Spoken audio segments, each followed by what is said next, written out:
Hola, ¿qué tal chicos? Espero que se encuentren muy bien. Bienvenidos a este encuentro académico. Seguimos trabajando lo que es la filosofía existencialista, que es la filosofía del siglo XX. Y vamos ahora a tocar un gran personaje, ¿sí? Como lo es el gran Soren Advait Kierkegaard. ¿Sí? Soren Kierkegaard, filósofo padre del existencialismo, y a quien le debemos muchas cosas hoy en día. Una filosofía muy clara, 100% dada a la existencia, de mirar cuán importante, ¿sí?, es y se comprende la existencia. Postula lo fundamental en el ser humano. ¿Y qué es lo fundamental en el ser humano? Su existencia y no su esencia. Este personaje está centrado en lo humano y en la autorrealización, ¿sí? Soren Kierkegaard me va a hablar a mí de la angustia existencial, pero al mismo tiempo plantea una filosofía de la desilusión. ¿Y cuál es esa filosofía de la desilusión? Bueno, lo plantea a partir de dos aspectos. El primero es el mandato ético. Dice que el mandato ético de la época los consideraba como insustanciales e hipócritas, ¿sí? Y en la segunda filosofía de las desilusiones, el amor. Tanto es así que este personaje, Soren Kierkegaard, estuvo enamorado mucho de Regina Olsen, eh, pero le propuso matrimonio, y tanto fue así que una semana antes de su matrimonio canceló todo. Regina se enamoró de otro hombre, se casó, y Soren Kierkegaard siguió siendo amigo de ella, y obviamente eh, no se perdona la pérdida, el reemplazo o la, digamos así, la terminación con esta mujer. Eh, Soren Kierkegaard va a hablar sobre la verdad, y dice que la verdad era subjetiva y no puede ser regida, ni mucho menos administrada, ni mucho menos juzgada por otra subjetividad, ¿sí? De modo que las personas deben mantener una relación directa con Dios. Y cuando hablamos de esa relación directa con Dios, es una relación que es condicionada por la incertidumbre. ¿Por qué? Bueno, aquí hay que tener claro de que se condicionan porque no es posible saber lo que se espera, ¿sí?, ante lo divino. Es imposible saber qué es lo que se espera ante lo divino. Ni siquiera es posible por medio de cualquier doctrina tener, como quien dice, una certeza de la existencia de un Dios. De modo que la duda debería ser un elemento consustancial de la fe, ¿sí? Es decir, un elemento que debe estar muy de la mano a la fe, la duda. Por lo tanto, Soren Kierkegaard va a decir que creer en Dios, ¿sí?, es un salto de fe. Pero aquí hay que hacer una aclaración bien interesante a lo que Soren Kierkegaard llama salto de fe. ¿Qué es un salto de fe? Un salto de fe es que no hay ninguna evidencia de la certeza, ¿sí? Como dice, no hay una evidencia para aclarar con seguridad algo, no hacían nada o lo bueno, ¿sí? Todo esto, Soren Kierkegaard lo relaciona mucho con el relato bíblico de Adán y Eva, ¿sí?, con el pecado original. Voy a parafrasear más o menos la idea de Soren cuando dice que Adán, cuando toma la manzana, pasa de no pecador a ser pecador, ¿sí? En ese momento es una sola decisión por Adán y sin que exista una transición. Y quiero hablar de la transición como un momento de angustia, es decir, la angustia precede a las consecuencias de una decisión ética, ¿sí? Un ejemplo de esta angustia que precede a las condiciones, a las consecuencias, perdón, de una decisión ética. Bueno, Adán comió de la manzana, ¿sí?, sin saber que era algo malo, porque en Adán no es que conociera el mal, solo sabía que no podía comer de ese fruto prohibido, que era la manzana. Adán se pregunta en su angustia, ¿por qué no debo comer la manzana? ¿Por qué es mala? Sí, ese es el momento de angustia que tiene Adán. ¿cómo sé lo que es malo si no conozco el concepto de malo? ¿Sí? Adán no conocía la maldad. Entonces, él se cuestiona, hombre, ¿cómo voy yo a conocer, a saber qué es malo si no conozco el concepto de malo? ¿Sí? Entonces, cuando la angustia existe, quiere decir que probablemente podemos tener libertad. ¿Sí? Entonces, es una filosofía bastante interesante porque Soren Kierkegaard es un personaje que nació en el año de 1813 en Copenhague y murió como consecuencia de un ataque de parálisis en el año de 1855.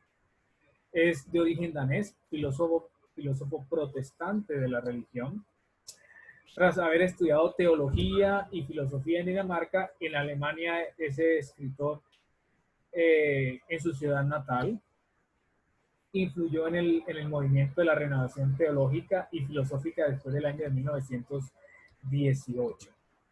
Sus principales obras, bueno, esto hay que tenerlas muy presentes, el concepto de la angustia, como ven, este personaje trabaja ese momento catastrófico, agonizante, desesperante, como la angustia, estadios en el camino a la vida. Bueno, en esta videoclase vamos a ver nosotros lo que son los 3 estadios. Vamos a ver el diario, Temor y Temblor, un gran libro. La enfermedad mortal, ejercitación al cristianismo, las migajas filosóficas o lo uno y lo otro. El punto de partida de su filosofía es el yo como ser individual, ¿sí? Se va a centrar en el hombre, como lo habíamos mencionado ahorita, es decir, se va a centrar en el proceso de la autorrealización, ¿sí? Una angustia existencial que todos nosotros, contextualizando su filosofía, debemos y vivimos lo que es la angustia existencial. Tanto es así que este personaje dice, de nada sirve a los hombres querer determinar primeramente lo exterior y luego el elemento constitutivo. Se debe, en primer lugar, aprender a conocerse a sí mismo antes de conocer otra cosa. Es decir, este personaje le apuesta mucho a esa filosofía que fue planteada en la antigüedad por Sócrates, conócete a ti mismo, y que aquí este personaje dice que no es de servicio, no es de interés, hombre, que uno primero conozca lo de afuera, ¿sí? Y a partir de allí salga el elemento constitutivo, la definición o algo. No, lo más importante es conocerse a uno mismo, cuáles son sus capacidades, cuáles son sus habilidades, en fin. Es decir, el yo, el sujeto como tal, debe entenderse como una relación conmigo mismo. El yo es autorrealización, ¿sí? Si yo me entiendo, yo me conozco, yo sé lo que soy, yo tengo relación conmigo mismo, yo soy autorrealización.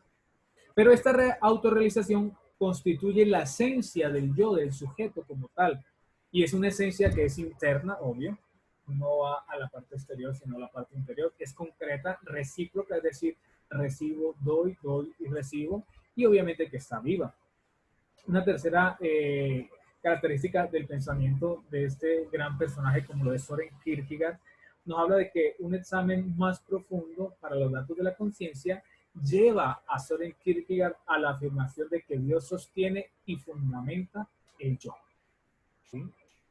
Dios sostiene y fundamenta la autorrealización de Dios. Entonces aquí vamos a ver un tema bastante interesante en este personaje en cuanto a su relación con Dios.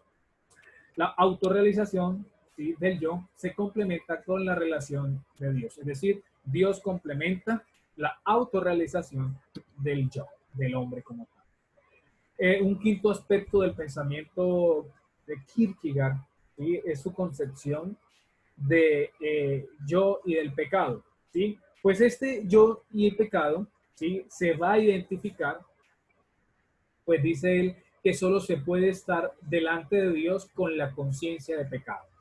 Un hombre puro no hay. Un hombre pecador se puede estar o puede estar delante de la presencia o, digámoslo así, delante de Dios, ¿sí?, con la conciencia de pecador. Yo soy consciente que soy pecador. Desde esta perspectiva, el hombre, ¿sí?, por el pecado, deviene un yo existente, es decir, se viene a partir de él, de que existe y que puede autorrelacionarse y colocándose delante de Dios. ¿Sí? Entonces, cuando el hombre comprende toda esta situación, se puede colocar delante de Dios.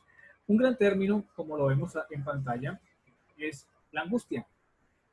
¿Qué es la angustia? ¿Cómo se comprende la angustia? ¿Cómo se determina la angustia? Bueno, hablamos de angustia en Soren Kierkegaard cuando dedica una de sus obras, ¿sí?, en la cual se propone tratar el concepto de la angustia, pero es un concepto analizado y trabajado desde la psicología, ¿cierto? Pero tiene en mente, ¿cierto? En mente y a la vista el dogma del pecado original, ¿sí? Por eso hablamos de ese salto de fe, ¿sí?, que no hay una evidencia con certeza y es a partir de un análisis, de un relato bíblico y del pecado original. O sea, ¿cómo Adán sabía que eso era malo si él no conocía el concepto de maldad? ¿Sí? Entonces se cuestiona, Adán entra en angustia cuando dice, hombre, ¿por qué no debo conocer, por qué no debo comer la manzana? ¿Sí? Es la angustia y nosotros nos cuestionamos constantemente y en términos de Soren estamos en angustia frente a determinada situación. Hombre, para hablar de la angustia hay que tener claro que hay que explicar que el pecado de Adán tiene en cuenta dos integrantes. Primero, la prohibición hecha por Dios de no comer del árbol de la ciencia. Es decir, Adán sabía de que Dios había dicho de que no podían comer de ese árbol, el único, ¿sí? Pero en Adán no había maldad, en Eva tampoco, ¿sí? Entonces la pregunta que nos hacíamos ahorita es cómo se pregunta Adán, ¿cómo es que yo, cómo sé que es malo si no, no conozco el concepto de malo, ¿sí? Yo por qué no puedo comer de esa manzana.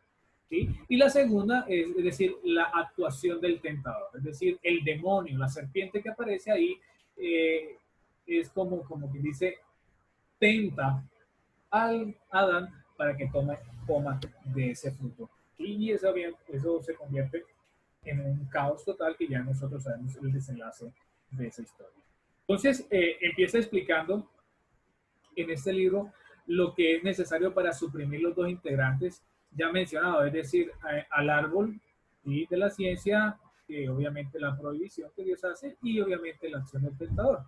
Ni Dios ni el diablo tienen nada que ver con el pecado original, dice Soren Kierkegaard. Ni Dios ni el diablo tienen nada que ver con el pecado original. Solo queda al pie de Adán en radical soledad con la prohibición, ¿sí?, que procede de sí mismo y con la tentación que no puede venir de afuera. Entonces aquí vemos dos términos, prohibición, tentación.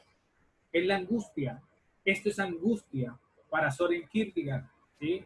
No es que el pecado venga ni del diablo ni de Dios, sino que el mismo hombre, con su prohibición, con su tentación, entra en una fase de angustia, ¿sí?, de desespero. ¿Por qué no debo comer de la manzana? ¿Por qué es malo si yo no conozco el concepto de malo? No sé qué es eso. ¿Sí? Entonces ahí viene esta dicotomía entre prohibición y tentación. Al respecto, la prohibición es puesta por Adán mismo, ¿sí? Luego dice que el yo es una relación consigo mismo, ¿sí? Entonces, como es una relación consigo mismo, es el mismo Adán quien se coloca la prohibición. La conciencia de Adán, como la de todo hombre, es dual, ¿sí? Es doble. ¿Y por qué? En una parte tenemos lo que es la conciencia, que la conciencia se pronuncia, ¿sí? Y la otra parte es que reside en la prohibición.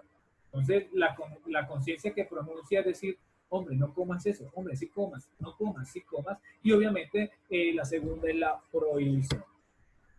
También debe ser suprimido el tentador, para lo cual Kierkegaard se apoya en un pasaje bíblico del apóstol Santiago en el que dice que Dios no tienta a nadie. Sí, es el mismo hombre quien se tienta, pero Dios no tienta a nadie, ni es tentado por nadie. Obvio, Dios no es tentado por nadie, sino que cada uno es tentado por sí mismo. Entonces, como el hombre se relaciona consigo mismo, él mismo es el que se coloca las tentaciones, él mismo, y nosotros mismos somos los que nos colocamos las prohibiciones y de ahí surge toda esta angustia.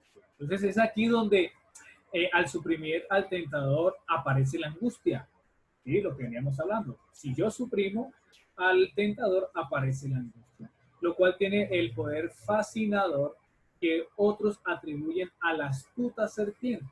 Y en medio de la angustia surge el pecado. El yo se ha destacado sobre su naturalidad. sea existencializado.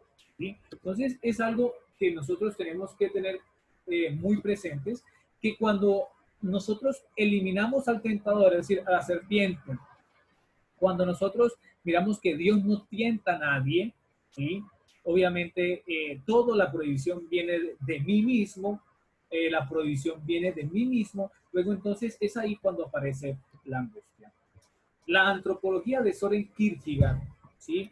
Va a estar enfocada básicamente en decir lo siguiente. En este campo antropológico, eh, el hombre no alcanza su realización progresiva. ¿Sí? Y cuando digo realización progresiva es cuando el hombre alcanza su máximo esplendor, se va realizando poco a poco. No, el hombre no alcanza esa realización progresiva, sino que en el yo se dan riesgos y saltos, ¿sí? En el conocerse a sí mismo se dan riesgos y saltos, ¿sí? Y obviamente estos riesgos y estos saltos eh, va a tener un pronunciamiento o se propone, ¿sí? Tres estadios que según Soren le dan vida, ¿sí? Dan vida, se dan en la vida del hombre. ¿Ok? Estos tres estadios que plantea Soren Kierkegaard son el estadio estético, obvio que se da en la vida del hombre. ¿Qué es el estadio estético? Bueno, es el cual es el momento del placer escurridizo en búsqueda desesperada del hedonismo. Ya nosotros sabemos qué es el hedonismo. Y es el constante, presente y superficial que no posee ningún vínculo con lo trascendente. Entonces aquí vemos la superficialidad, ¿sí? Aquí vemos nosotros lo que es el placer, el gozo, el momentáneo, ¿sí? El hedonismo como tal, ¿sí? Es un estadio, es un momento en la vida del hombre, ¿sí? Que es escurridizo, ¿sí? No es fijo, no es ya tal cual, sino que es escurridizo. Y esa palabra es muy importante porque es un placer que no va a estar presente, sino que son placeres momentáneos. El segundo estadio que se da en la vida del hombre es el estadio ético. El hombre siempre tiene que vivir el estadio ético. El hombre siempre va a estar en el estadio estético. ¿Qué es el estadio ético? Bueno, el estadio ético es cuando se vive de acuerdo a los principios morales, al orden de su actividad, a la conducta en base al deber. Me acuerdo mucho de la filosofía de Immanuel Kant. Obra de tal manera que tu comportamiento se convierta en una ley universal, imperativo, categórico. Es cuando uno vive bajo principios morales, principios buenos, conductas buenas, ¿sí? El deber es para el individuo práctico, es un imperativo general al cual debe uno ser obediente, ¿sí? Y de esto hoy en día encontramos muchas personas que aplican con más fuerza este estadio ético. Y el tercero es el estadio religioso. Estos tres estadios se dan en la vida del hombre, el estadio estético, el estadio ético y el estadio religioso. El estadio religioso obviamente está constituido a partir de la paradoja de la fe, ¿sí? Y obviamente que cuando hablamos de paradoja es un dicho o un hecho que aparece contrario a la lógica, ¿sí? Es decir, se opone a la lógica. Y obviamente, al mismo tiempo, esta paradoja es un escándalo ético, ya que es de tener la razón y la ética para apoyarse simplemente en la fe. Es decir, aquí el argumento ya es fundamentado en términos religiosos. Es decir, se da una vinculación o un acercamiento con el tema de Dios, que es quien posibilita la angustia, ¿sí? De la cual se sale por la fe en él, ¿sí? Entonces, Dios posibilita la angustia, pero obviamente para salir de esa angustia se da por la fe en él. Si se tiene fe en Dios, pues obviamente se sale uno de esta angustia. Vamos a observar este video, ¿sí? Que nos va a ayudar a profundizar y a comprender un poco más lo que venimos hablando de este gran personaje como lo es Soren Kierkegaard. Por favor, prestemos la atención.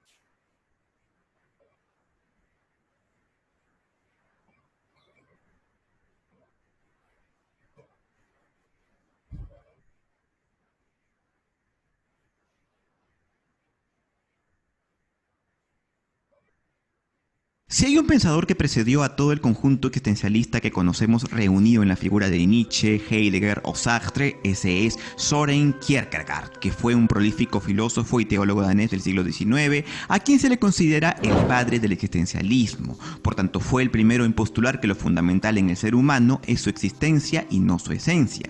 Síntesis con la que se mostró en un profundo rechazo ante el hegelianismo, al que le discute su carácter absoluto y generalista, que explicaba al hombre como parte de un desarrollo histórico grandioso al que no le podía escapar como si fuesen las personas una pieza del rompecabezas o acaso una marioneta en una función cósmica. Kierkegaard, por el contrario, tenía un enfoque más centrado en lo humano y en la autorrealización. De hecho, esto era importante en su contexto para entender la crisis humana frente a la revolución industrial, donde incluso el oficio de un artesano perdía sentido al ser replicado por una maquinaria una y mil veces. Para que te des un ejemplo de esta crisis de identidad, quizás podríamos regresar a tiempos presentes e imaginar que hay cosas que ahora mismo consideramos tan humanas como escribir un libro o pintar un cuadro, lo cual, según el avance de la ciencia, una inteligencia artificial podrá hacerlo sin mayor problemas y mejor que cualquier escritor o pintor de aquí en unas cuantas décadas.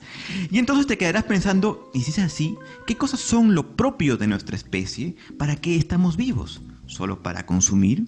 Bueno, esta crisis la advirtió Kierkegaard en su momento y fue la pieza fundamental dentro de su concepción de la angustia existencial, pero no fue la única. La filosofía de Kierkegaard también parte de una marcada desilusión. Él estaba totalmente curado de los mandatos éticos de la época, los que consideraba insustanciales e hipócritas. Y así como tú, también estaba desilusionado del amor.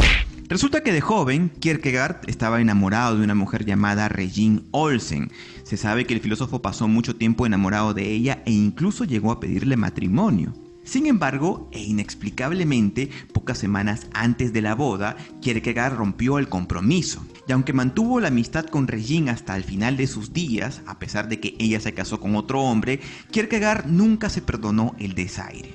En esta frustración, Kierkegaard intentó llevar una vida virtuosa, pero se topó con la sociedad danesa y la iglesia luterana de la época, la cual él rechazaba por su hipocresía y por la prédica de un sistema ético que juzgaba muy fariseo. Kierkegaard creía que la verdad era subjetiva, por tanto esta no puede ser regida, administrada o juzgada por otra subjetividad, de modo que las personas deben mantener una relación directa con Dios. Y esa relación, según Kierkegaard, está condicionada por la incertidumbre, ya que no es posible saber lo que se espera ante lo divino. De hecho, el filósofo va más allá. Afirma que ni siquiera es posible, por medio de cualquier doctrina, tener la certeza de la existencia de un Dios, de modo que la duda, tan repudiada por el cristianismo, en realidad debería ser un elemento consustancial de la fe. Y de esa manera, Kierkegaard propone una alternativa ante el ateísmo, la cual la puedo resumir en la siguiente frase. Quiero creer porque dudo de Dios, porque si realmente supiese que existe, no lo buscaría en todas las cosas. De modo que creer en Dios es un salto de fe, o propiamente un salto hacia la fe, un cambio de cualidad por otra sin tener las dos cualidades a la vez. Un salto de fe es a su vez una decisión que se toma cuando no hay evidencia de la certeza, de modo que no es necesariamente un salto hacia lo bueno, no lo podríamos saber. Para ello, Kierkegaard se basa en el relato de Adán y Eva del pecado original. La decisión de Adán de tomar la manzana fue, por ejemplo, un salto de fe. Pasó de no ser pecador a ser pecador en una sola decisión y sin que exista una transición. Pero aún hay más. Porque valiéndonos de este ejemplo, que bien puede ser metafórico o real de acuerdo a tus convicciones, Kierkegaard dice que la angustia precede a las consecuencias de una decisión ética. Por ejemplo, Adán comió la manzana sin saber que era algo malo, porque él no conocía el mal, solo sabía que había una orden de no comer la manzana. Bien podría él preguntarse en su angustia, ¿por qué no debo comer la manzana? ¿Por qué es malo? ¿Cómo sé lo que es malo si no conozco este concepto? Esta es la angustia en Kierkegaard, la angustia que precede al pecado, pero también es una angustia que existe gracias a que tenemos libertad. La angustia, por tanto, se genera en el momento anterior al salto de fe. Por ejemplo, si vemos un caso en retrospectiva, imagina una persona que hacia el final de sus días ha tenido una vida buena y dice, mira, qué alivio, me voy con la conciencia tranquila porque he obrado bien. Sin embargo, esta misma persona, mientras iba construyendo su día a día, lo hacía bajo un sentimiento de vértigo, ansiedad o espanto, que en Kierkegaard lo denominamos angustia. Esa angustia que nos dice a dónde cojones vamos a ir a parar, pero necesaria y consecuente con nuestra condición humana y la libertad. Si este video te gustó y quieres venir por más, te invito a suscribirte a mi canal o a seguirme por las redes sociales, por Facebook, Twitter e Instagram. Conmigo. Bien, hemos visto nosotros un video que nos ayuda a profundizar, a comprender, ¿sí?, más la filosofía de este gran Soren Kierkegaard, ¿sí? Vemos que no es que diga que Dios existe, sino que es un salto de fe, como lo hablábamos ahorita, ¿sí? Creer en Dios es un salto de fe, ¿sí? Y obviamente lo relaciona con el relato de Adán y Eva. Vemos la prohibición, la tentación, la inhibición, es decir, la cancelación de este tema de Dios, y luego de todo el planteamiento aparece lo que es la industria. Bien, nos volveremos a encontrar en una próxima oportunidad. Muchísimas gracias a todos.